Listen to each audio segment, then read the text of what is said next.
नमस्कार प्रेक्षकांनो, मालिकेच्या आजच्या भागामध्ये आपल्याला पाहायला मिळणार आहे की राकेशने कितीही कांड केलं असलं, कितीही राडा करण्याचा प्रयत्न केला असला तरीही त्याचा डाव अर्णव कशा पद्धतीने उधळून लावणार आहे. कारण अर्णव जेव्हा प्लेटिंग करण्यासाठी ट्रॉलीच्या जवळ आलेला असतो तेव्हा राकेश त्याला ट्रॉलीच्या जवळ दिसतो आणि अर्णव त्याला विचारू लागतो की कोण आहे तुम्ही, कोण आहे.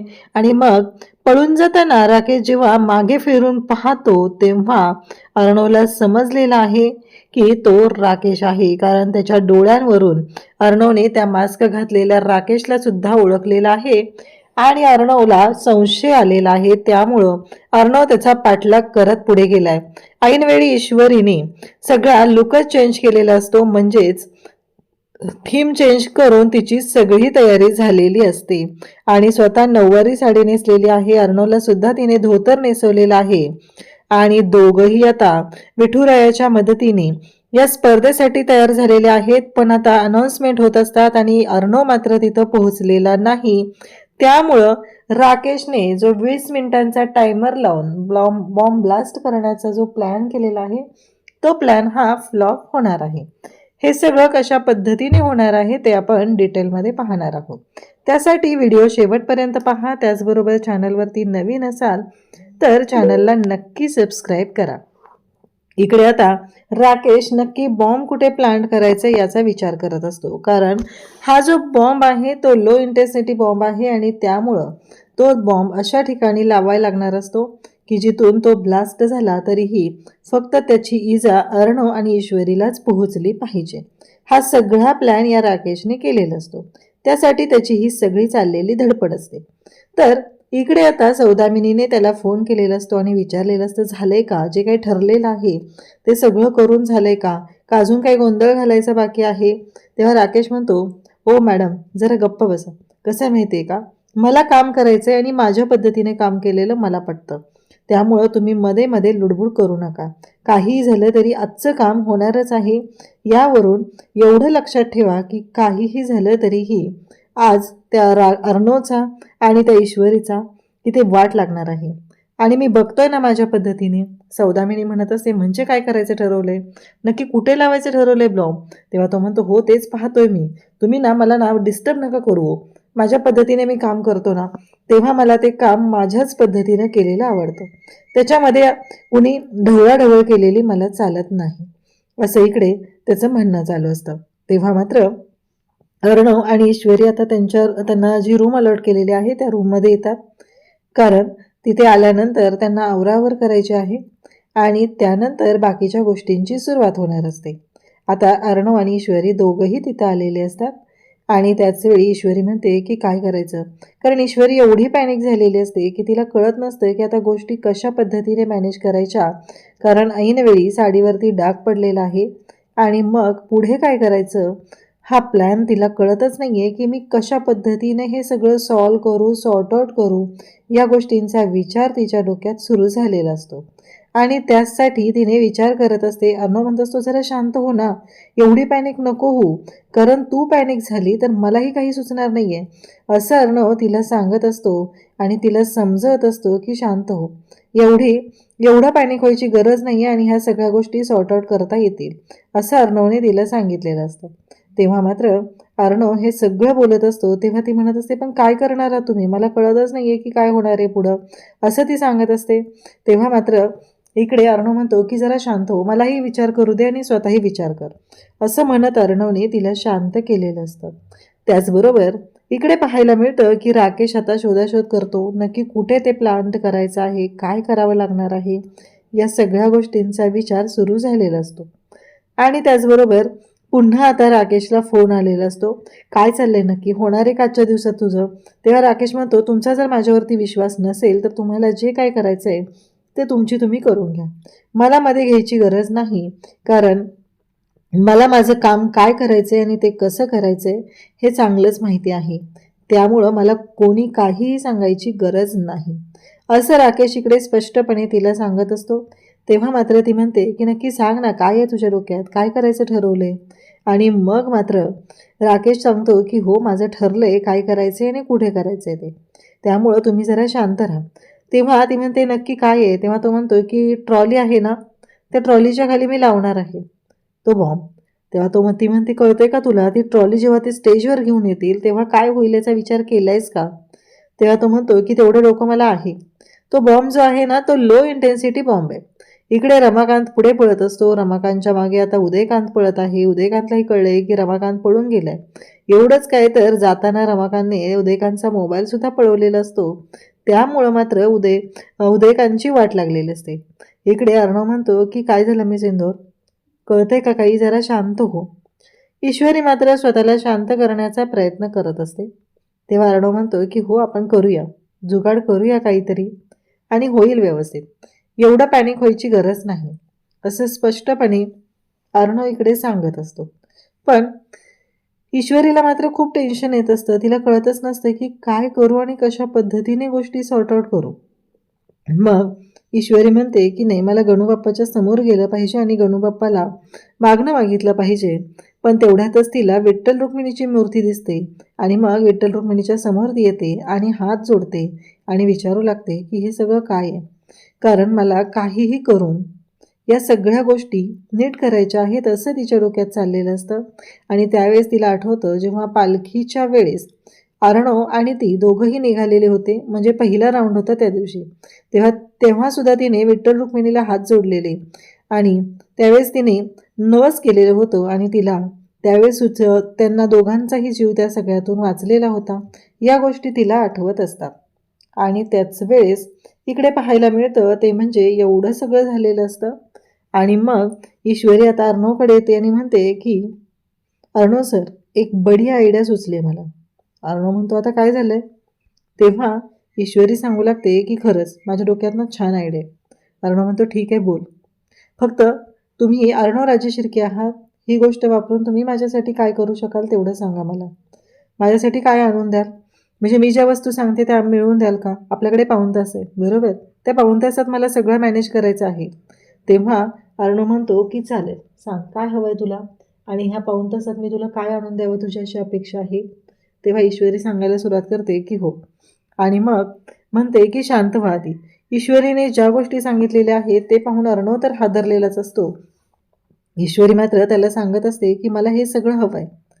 अर्णव म्हणतो की पण मी सिंदूर हे सगळं, तेव्हा ईश्वरी म्हणते की हो हे सगळं मला हवं आहे. तेव्हा अर्णव म्हणतो की ठीक आहे. ती म्हणते की तुमचा माझ्यावर विश्वास आहे ना, तुम्ही अर्णव राजे शिर्के आहात, या गोष्टीचा वापर करून हे सगळं आपल्याला मॅनेज करायचं आहे. आता ईश्वरीने सांगितलेलं आहे त्या पद्धतीने अर्णवने शिर्केंना फोन केलेला असतो आणि शिर्केंना त्याने फोन करून सांगितलंय की मला ह्या वस्तू हव्या आहेत आणि लगेच अर्जंटमध्ये हव्या आहेत. आता बिचारे शिर्के त्या वस्तूंचा शोध घेणार आणि मग त्या वस्तू घेऊन येणार असतात, हे तर आपल्याला माहितीच आहे. पण आता अर्णवने सांगितलेलं आहे म्हणजे शिर्केंना आणण्याशिवाय कोणताच पर्याय नसतो. इकडे आपल्याला पाहायला मिळतं ते म्हणजे राकेश आता एका वेगळ्याच मिशनवरती आहे.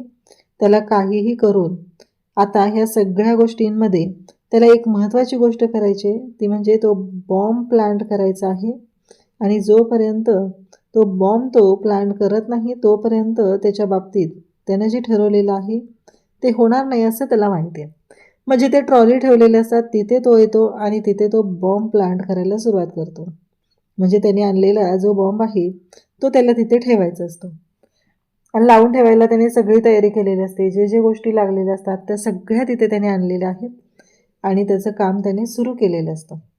त्याच्या डोक्यात फक्त एवढंच आहे की काहीही झालं तरीही मला माझ्या पद्धतीने काम करायचं आहे. आणि मग त्याच्यात जर त्याला कोणी ढवळाढवळ केली, आता वल्लरी त्याचबरोबर ह्या बाकीच्या गोष्टींमध्ये सौदामिनी जो काही गोंधळ घालत असतात त्यावरून तर त्याला खूप राग येत असतो. आणि त्याचं फक्त एवढंच सुरू झालेलं असतं की नाही, काहीही झालं तरीही तुम्ही कोणीही माझ्या मध्ये यायचं नाही, मी काम माझ्या पद्धतीने करणार आहे आणि ते माझ्याच पद्धतीने मी करत असतो. इकडे अर्णव विचार करत असतो. रमाकांत गाडीतून निघालेला आहे, कारण एक गाडी त्याला दिसते, त्याने हात केलेला असतो आणि ती चारचाकी गाडी नशिबाने थांबते. पाठीमागून उदयकांत आलेला असतो. हे सगळं रमाकांतला सुद्धा माहिती आहे. आणि त्याच वेळी आता ईश्वरी आता तिथे येते. ईश्वरी म्हणते काय झालं, मिळालं ना आपलं सामान? तेव्हा अर्णव म्हणतो की हो. तेव्हा ईश्वरी म्हणते, तुमचा माझ्यावर विश्वास आहे ना, आपण दोघांनी एकत्र येऊन जी गोष्ट केलेली असते ती गोष्ट व्यवस्थित होते, त्याच्यामुळे तुम्ही पॅनिक होऊ नका, सगळं व्यवस्थित होणार आहे, असं इकडे ईश्वरीने सांगितलेलं असतं. तेव्हा अर्णव म्हणतो की ठीक आहे, आता ऑप्शनच नसतो, ईश्वरी जे काय सांगते याच्यावर विश्वास ठेवण्याशिवाय पर्यायच नाही. आणि काहीही झालं तरीही ईश्वरीच्या म्हणण्यावरती विश्वास ठेवलेला असतो. आणि मग अर्णवने त्या सगळ्या गोष्टी आता मागवलेल्या असतात. अर्णवने एवढं सांगितलेलं असतं शिर्केंना की ॲट एनी कॉस्ट मला त्या गोष्टी हव्या आहेत आणि त्याही लवकरात लवकर. आता बिचारा शिर्के कामाला तर लागलेला असतो, पण ह्या गोष्टी तेवढ्या फास्ट मिळवणं ही गोष्ट पण तेवढी साधी नसते. इकडे आता वल्लरी टेन्शनमध्ये आलेली असते की लवकरात लवकर उदयकांत का येत नाही आहे, उदयकांत इकडे येणं खूप गरजेचं आहे, असं म्हणत तिने फोन केलेला असतो. आणि नेमकं तो फोन रमाकांतच्या हातात असतो. आणि रमाकांत म्हणतो की काय झालं, नाही भीती वाटली का, पण एक गोष्ट लक्षात ठेवायची, काहीही झालं तरीही आता मात्र सोडणार नाही. कारण ज्या पद्धतीने आत्तापर्यंत सगळं घडत होतं त्यावरून एक गोष्ट मात्र लक्षात ठेवायची आहे, ती म्हणजे गाठ माझ्याशी आहे. कारण काहीही झालं तरीही या सगळ्या गोष्टी ज्या आहेत ना त्या तुला वाटत होत्या, पण आता जाऊन सगळ्यांच्या समोर तुझ्या विरोधातले पुरावे मी सादर करणार आहे, सगळ्यांच्या समोर ते पुरावे देणार आहे. आणि मग कळेल तुला तुझा कसा बॉंग वाजतोय ते. कारण आज येऊन मी तुझी वाट लावणार आहे. हे सगळं आता रमाकांत बोलत असतो. वल्लरी मात्र हादरलेली असते. वल्लरी म्हणत असते, काय आहे हे सगळं. तेव्हा रमाकांत म्हणतो, अगदी बरोबर ओळखलं, कारण हा जो मोबाईल आहे ना तो माझ्याकडेच आहे, उदयकांतकडे नाही आहे. त्यामुळं तुमचा बँड कसा वाजवायचा आहे ते मला चांगलंच माहिती आहे. त्यामुळं काहीही झालं तरीही तुझी कशी वाट लागणार आहे ते बघ, असं म्हणत आता उदयकांतने इथे वाट तर लावलेली असते आणि त्याचबरोबर वल्लरीच्या शिट्ट्यासुद्धा वाजवलेल्या असतात. कारण काहीही झालं तरीही आता उदयकांत सोडत नसतो, ही गोष्ट मात्र तेवढीच खरी आहे. काहीही झालं तरीही उदयकांतच्या बाबतीत आता रमाकांत पेटून उठलेला आहे आणि वल्लरीचं सुद्धा. कारण रमाकांतचं कुटुंब उद्ध्वस्त केलं, त्याच्या बायकोने आत्महत्या केली, त्याची मुलं पोरकी झाली, आज इतक्या दिवसानंतर मुलं भेटलेली आहेत आणि कसं तरी रमाकांत त्यांच्यासोबत राहत आहे तरीही यांना बघवत नाही आहे. इतके दिवस झालं त्याला किडनॅप करून ठेवलेलं आहे आणि या सगळ्या गोष्टी सुरू केलेल्या असतात. इकडे मात्र आता ईश्वरीने सगळं साहित्य मागवलेलं असतं, ते साहित्य आलेलं आहे आणि ईश्वरी अर्णवला धोतर नेसवत असते. अर्णव म्हणत असतो, काय झालं. तेव्हा ईश्वरी म्हणते की जमेल ना हे सगळं. तेव्हा अर्णव म्हणतो की हो. मग ईश्वरीला अर्णव म्हणतो की तुला जमणार आहे ना धोतर नेसवायला वगैरे. कारण अर्णव खूपच लाजत गाजत तिथं उभा असतो आणि ईश्वरी मात्र अर्णवकडे पाहत असते. ती म्हणत असते, ऐका ना हो तुम्ही जरा, मी काय सांगते ना, भरोसा नाही आहे का, लग्नाच्या आधी तुम्हाला जेव्हा धोतर नेसवायचं होतं तेव्हा मीच नेसवलं होतं ना, असं म्हणत ईश्वरी अर्णवला बोलत असते. तेव्हा अर्णव म्हणत असतो, हो बरोबर आहे, पण आत्ता जमणार आहे का. ईश्वरी म्हणते, ऐका माझ्यावर विश्वास आहे ना. मग ती अर्णवला पुढे तोंड करून उभा राहायला सांगते आणि म्हणते की हे बघा, सगळं व्यवस्थित होणार आहे, अजिबात काळजी करायची गरज नाही. तेव्हा अर्णवला काळजी तर वाटतच असते, कारण एकतर आयत्या वेळी हा सगळा प्लॅन ईश्वरीने चेंज केलेला असतो. खरं तर एक साधी सोपी गोष्ट होती, एवढे साडी त्याचबरोबर बाकीचं धोतर हे सगळं मागवण्यापेक्षा सोपी गोष्ट होती ती म्हणजे फक्त तिला जी साडी हवी होती ती साडी मागवली असती तरीही गोष्टी झाल्या असत्या. पण अचानक मात्र ईश्वरीच्या डोक्यात नको त्या आयडिया येतात आणि ईश्वरीने आयत्या वेळी प्लॅन चेंज केलेला असतो. खरं तर हे सगळं ईश्वरी करत असते ते मान्य आहे, सात्विक फॅशनला वाचवण्यासाठी करत आहे, पण सगळ्या पदार्थांच्या बाबतीत सगळ्या बाबतीत तिने गोंधळच घातलेला असतो. कारण आता जी थीम त्यांनी तयार केलेली आहे त्यानुसार काही पदार्थ तिला करावे लागणार असतात, काही तिने आणलेले असतात पहिले, ते वापरूनही तिथे प्लेटिंग होणार असतं. ह्या सगळ्या गोष्टींचं प्लॅनिंग मात्र तिचं झालेलं असतं. त्याचबरोबर इकडे आता ईश्वरी गोप आणलेला असतो काळा, आणि तो काळा गोप ती अर्णवच्या हातावरती बांधत असते आणि अर्णवला म्हणत असते की काळजी करू नका, सगळं व्यवस्थित होणार आहे. आणि त्याच वेळी अर्णव म्हणत असतो, म्हणजे मग तिने आता घोंगडं घेतलेलं असतं, ते घोंगडं अर्णवच्या खांद्यावरती टाकलेलं असतं. आणि त्याच वेळी अर्णव तिला विचारतो, म्हणजे काय प्लॅन आहे तुझ्या डोक्यात, नक्की काय चाललंय. तेव्हा ईश्वरी म्हणते की काळजी करू नका, सगळं व्यवस्थितच होणार आहे असं ईश्वरी त्याला सांगत असते. आणि अर्णव म्हणतो की म्हणजे आता पुढे काय करायचंय? तेव्हा ईश्वरी म्हणते हो झालं आता. मग तिने गोपाचं माप घेते आणि तो अर्णवच्या गळ्यावरती हातावरती असा बांधत असते. आणि जेव्हा तो गोप बांधून होणार आहे तेव्हा मात्र अर्णव तिच्याकडे पाहतो आणि म्हणतो नक्की झालंय? तेव्हा ईश्वरी म्हणते की हो आता झालंय, फक्त तुम्ही जाऊन आता प्लेटिंग करायला घ्या, तोपर्यंत मी माझं आवरून येते. ईश्वरीने खूप छान अशी तयारी केलेली असते आणि अर्णवचा सगळा गेटअप तयार झालेला असतो आणि अर्णवसुद्धा पूर्ण तयार झालेला असतो. आणि त्याच वेळी अगदी धोतर नेसवण्यापासून अर्णवची सगळी तयारी झालेली आहे. आणि मग अर्णवची दृष्टसुद्धा तिनं काढली आहे. त्याचबरोबर काजळाची टीकसुद्धा अर्णवच्या कानामागे लावलेली आहे. हे सगळं जेव्हा इशू करत असते तेव्हा खूप आनंदाने हे सगळं तिचं चालू झालेलं असतं. आणि त्यासोबतच तो आनंद जो आहे ती तिथे एन्जॉयसुद्धा करत असते. कारण तिला माहिती आहे की या सगळ्या गोष्टी कशा पद्धतीने मॅनेज करायच्या आहेत, नक्की काय काय करायला लागणार आहे, हे सगळं तिच्या डोक्यात अगदी शांतपणे चालू असतं. आणि त्याच पद्धतीने तिनं सगळं मॅनेजसुद्धा करत असते. त्यानंतर इकडे आपल्याला पाहायला मिळतं ते म्हणजे आता राकेशने त्याचं काम पूर्ण केलेलं आहे आणि त्या पद्धतीने त्याने बाकीच्या गोष्टींची सुद्धा तयारी केलेली असते. तेव्हा सौदामिनी म्हणत असते तुला कळतंय का तू काय केलंयस? तुझ्या लक्षात येतंय का?